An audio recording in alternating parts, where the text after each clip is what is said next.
Okay.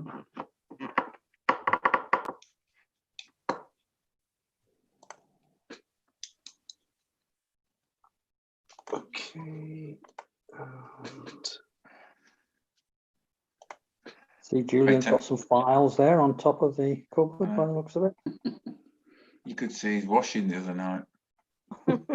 That's the first thing that went out on YouTube. right, well, it should be streaming now. Actually, I'm very tempted to go in. Yeah, you're live on Breakfast with Mike Matthews, and that's about as much frivolity as people are going to get if you're watching this on YouTube. So we'll start the meeting of the Management Committee, scheduled for Tuesday the 9th of June. There's a little bit of catching up to do. Is that a duck? And also at that point, we've also got some numbers to look at. It's a shame that Claire's not with us because she's done quite an excellent sort of financial plan.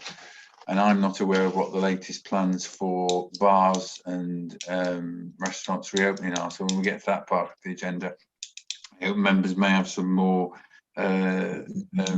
information than I have, but at least we do have a financial plan. So apologies for absence. Apologies for absence from Paul Gosney and from Sue Gordon, and also from your finance officer Claire Jones. Okay. Code of conduct. I would remind people that if there is a conflict, I'm not aware of anything that looks conflicting on the agenda, but declare it at the point on the agenda, and the clerk is there to advise people both before and during the meeting if anything should arise. Minutes, item 3, minutes of the previous meeting held on the 10th of March 2020. We've got those in the pack, I believe, and we've had them through the post.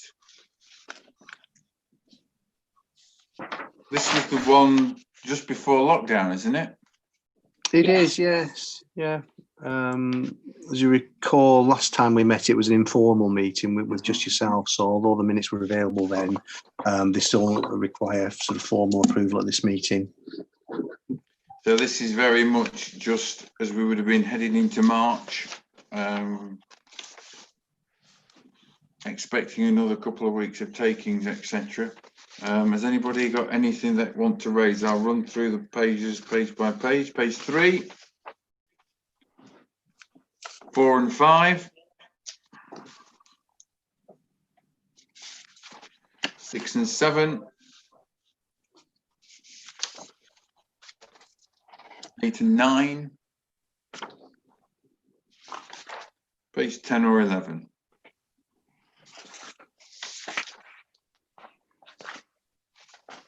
Note the customer engagement minutes may be very pertinent to how we plan to reopen, as it were. So is everybody happy that they're a true record? Those people who were present? Yeah. Yeah. Move those are passed then. I was present as well, so I'll second that. Which then moves on to item 4, the notes of the informal meeting, when we were just trying to get things nudging along. I'm not aware we did anything that was that contentious, other than try and make sure furlough payments were rising. By now we'd been in lockdown for nearly 2 months. It was clear we were going to be in for a while. And I think one of the most useful things that Claire put together there was the financial numbers, which are towards the back end of the report, but cover the sort of, for those who've dipped into it, the fact that on the basis that we will get the support from the government, the £25,000, and we wouldn't be paying rates. I don't remember how much rates we paid, but it wasn't a lot. In actual fact, by staying absolutely shut and not incurring those expenses, assuming that the staff were being paid, you could stay closed all year and probably end up in no worse a financial position than being open. That's an interesting point, I would note, but of course the thing that you do if you're not open is you're not providing the community with the services. The nursery, the kids aren't being educated, the football clubs aren't playing football. So it's a sort of interesting point to then realise that in actual fact, if it wasn't there, it's going to cost us as much as if we are there, and therefore the societal good that we do, as long as we're prudent, it's a sort of, it's a no cost option, as it were, trading within the budget that we've set. Do any members have any who weren't present at the informal meeting, which is basically everybody apart from me and Julian? Has anybody got any questions from the numbers and the statements that are in there? I'm very welcome to take questions. In particular, Anne, very knowledgeable. Yeah. No, nothing from me either. Are we having a part 2? Yes. Right, I'll defer to that part. Okay. I've got one or two questions, but I think they're perhaps better taken in part 2. I think there's a lot of this. I said to, particularly with the financial numbers on the back end, I've left some notes of further work to do, and the stuff is out there in part 1. I'm very pleased in terms of any questions, as it were, because there are some issues to sort out, and some issues to sort out whether we're opening or not. So I'm very pleased if we cover those in part 2, because they are confidential, because they relate to the business and the future, how we trade once we're allowed to trade again. So do we just note those, Julian, as a record, or do we just note them for?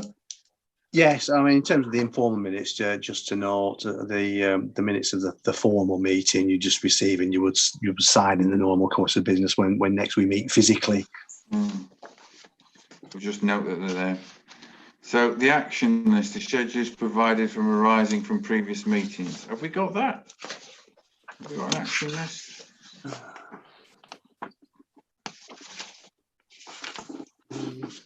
Is that at the end of that? Is that about the repairs and everything? Because that's at the end of that meeting, or not? Have I got the wrong thing?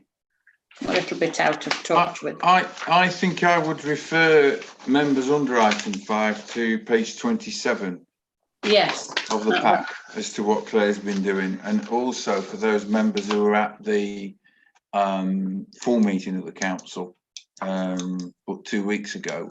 Those issues of progress, because we are in a position where we do have the money from the precept, and with the work that Claire's done, obviously we can keep trading, you know, keep operating as a council in a financially prudent manner. So there's no reason why those things need to be chopped back, so to speak.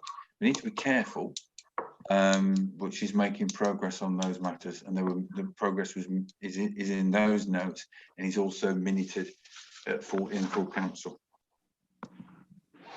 So I just refer members to that point on action 5.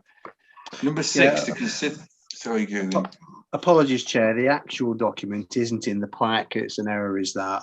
But from memory, most of the actions have been completed and were just shown up for as completed and for removal. I was covering for you there, Julian. I don't mind owning up to it. We got away with it then. We'd got away with it then. I managed to get away with that then. So number 6, to consider any non-confidential matters in line with the committee's terms and reference. The only thing I'm aware, in addition to this, was the information that Claire put about the reopening, and I want to take that under part 2 because it covers, you know, we are in a competitive market and we may be in some better places in terms of how we reopen. So I did recirculate Claire's numbers and papers to everybody by email today in case they missed it. I think it was the 26th. But with your permission, Julian, I'll move that to part 2 rather than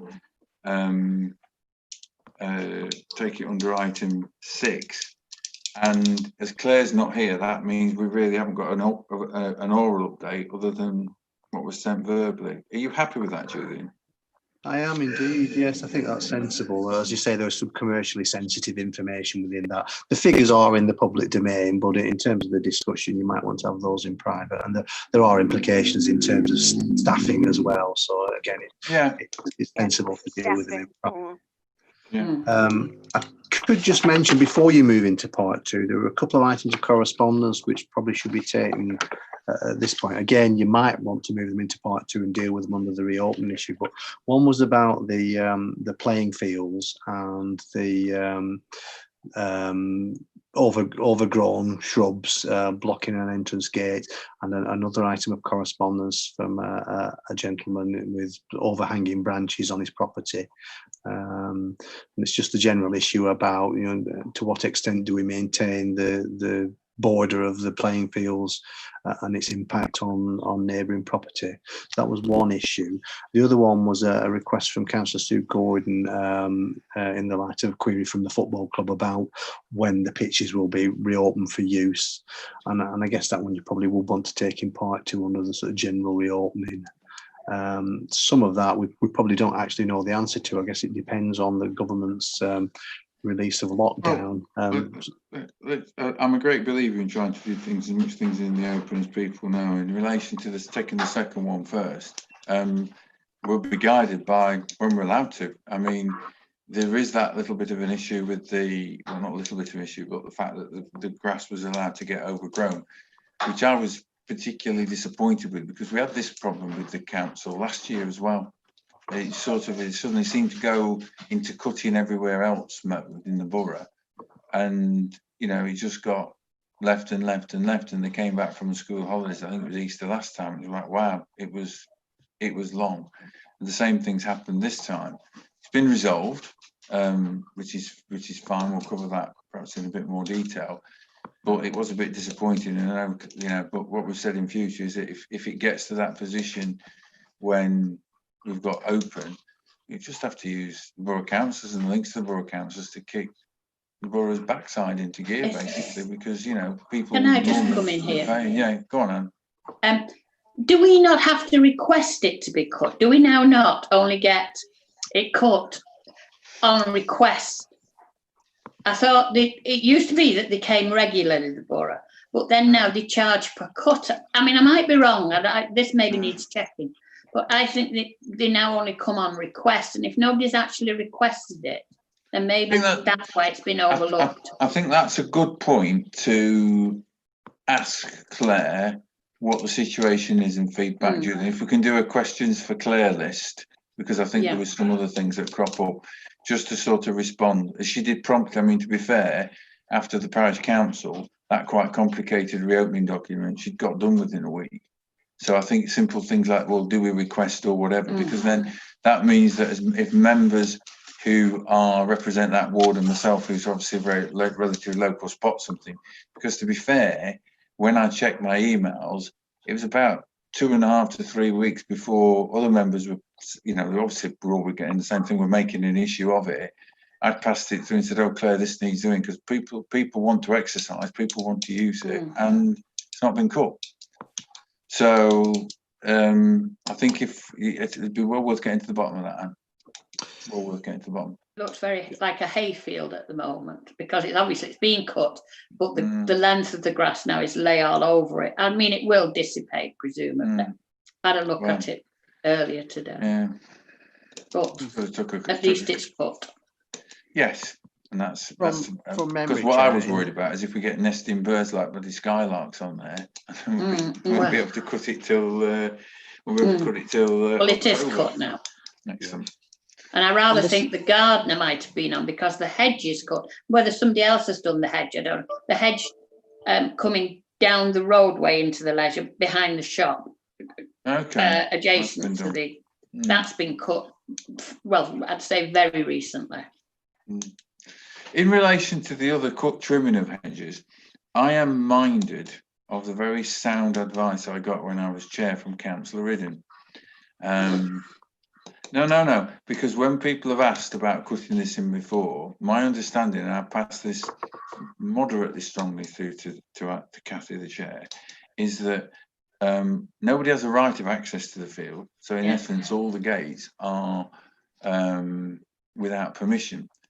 We turn a blind eye to that, but our policy is very much if you have an entrance, you maintain it yourself.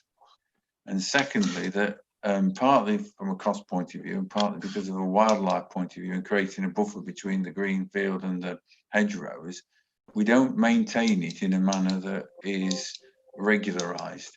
In other words, the boundary is a rough boundary, and the fences are your responsibilities, and that's basically the default position. Obviously, if we get trees or hedges that are overgrowing, we've got the same responsibilities any landowner is. But when I saw that the picture, it just looked to me as if that's a sort of, if you want to maintain access through our hedge, then fine, go ahead. We're not going to make an issue of it, but we're not paying for you to have an access. I agree with that, because That otherwise, makes sense, yeah. sorry, I didn't hear what Diane said. I just said that makes sense what you've just Yes, said. it's otherwise people think they have a right of way over the field, and that can cause you problems if somebody suddenly started. It can cause you problems, yeah. And I think the cost implication is potentially huge. Yes. And I don't think, Kathy fully appreciates. So I think if we can collect a polite minute that the committee felt that the current policy, and reiterate what that policy is, if you can find previous minutes or what we said, we need to hold a line there, because you could easily spend 5, 6, 7, 8,000 quid, and then someone else puts one in, and then, and there are times when we do have to step in because our stuff does get overgrown. But I didn't see anything in that the fences are their responsibility. So if your fence starts to fall apart, it's not our responsibility to replace it just because we've got a tree at the back of it. Yeah, and that's it's easy enough to make it up. It's not terribly overgrown. No. Where the bit that's being complained about. No, and from a habitat point of view, you can't be trimming edges at the moment because it's birds' nests. That's right. I agree with that. Chair, just for clarity, the second of the two emails is from a property on Falkendale Road, and that seems to be about overhanging trees rather than shrubs against the fence. May just be worth an inspection, somebody to pop down to that one and just make sure it's not a dangerous tree or something which is actually causing a problem. Well, could we have asked Claire to do that? Yeah, I think that's a good idea. And if she but needs, you can, I mean, it can be cut back by the person who's garden if they see fit to do it. We can't stop them from putting the overhanging part down. No, but if she feels it's something that needs a specialist to look at how to do, then we do have a budget for it. But if we start turning up and be seen to be doing it, the Jungle Telegraph will go around, and we're spending £20,000 a year on it. That's exactly right. And for the benefit of the two councillors south of the M62 with me, that's another, pool of the money being spent, not spread across the two wards. And I think we've got to try and maintain that parity. Yeah. You happy with that, Julian? Yes, fine. Thanks, Chair. Yep, that's clear. Are everybody happy if I close part 1 on that basis? Yeah. Yeah, that's fine. I'm happy with that. Yeah, I'm happy with that. Now the news and weather, wherever you are. Yeah, if you move to the item on part 2, and then I'll shut down the live feed to YouTube then. Okay. So say now the news and weather where you are.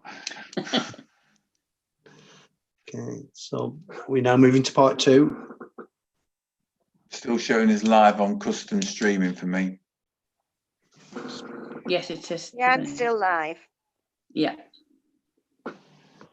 Do I have to hum Sailing By